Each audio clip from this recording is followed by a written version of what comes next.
పరిశుద్ధ గ్రంథం నుండి సామెతలు 23వ అధ్యాయం చదువుకుందాం. నీవు ఏలికతో భోజనము చేయ కూర్చుండిన ఎడల నీవెవరి సమక్షముననున్నావో బాగుగా యోచించుము. నీవు తిండిబోతువైన ఎడల నీ గొంతుకకు కత్తి పెట్టుకొనుము. అతని రుచిగల పదార్థములను ఆశింపకుము, అవి మోసపుచ్చు ఆహారములు. ఐశ్వర్యం పొంద ప్రయాసపడకుము. నీకు అట్టి అభిప్రాయం కలిగినను దానిని విడిచిపెట్టుము. నీవు దాని మీద దృష్టి నిలిపిన తోడనే అది లేకపోవును.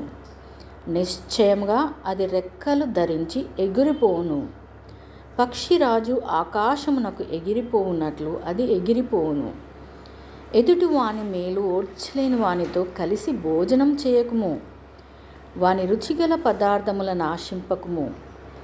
అట్టివాడు తన ఆంతర్యంలో లెక్కలు చూచుకునివాడు.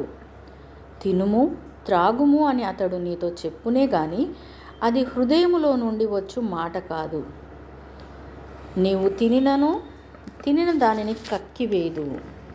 నీవు పలికిన ఇంపైన మాటలు వ్యర్థములగును. బుద్ధిహీనుడు వినగా మాటలాడకుము. అట్టివాడు నీ మాటలలోని జ్ఞానమును తృణీకరించును.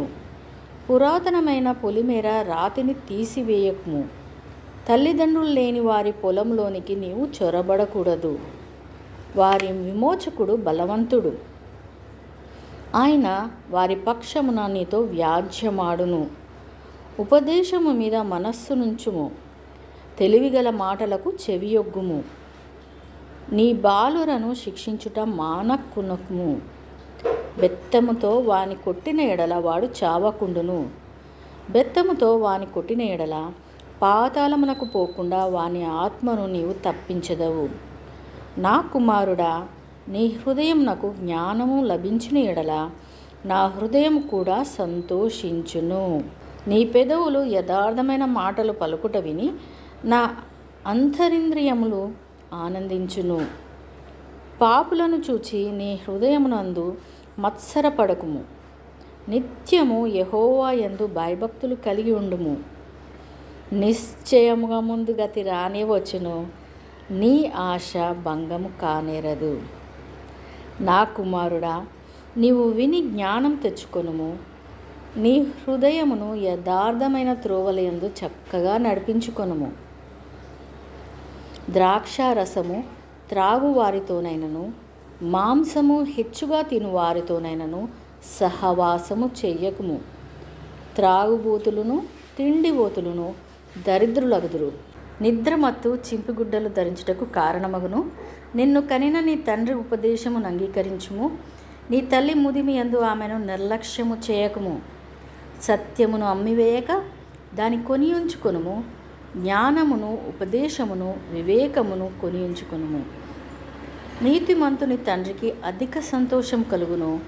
జ్ఞానము గల వానిని కనినవాడు వాని వలన ఆనందము నొందును. నీ తల్లిదండ్రులను నీవు సంతోషపెట్టవలను. నిన్ను కనిన తల్లిని ఆనందపరచవలను. నా కుమారుడా, నీ హృదయమును నాకిమ్ము. నా మార్గములు నీ కన్నులకి ఇంపుగా నుండనిమ్ము.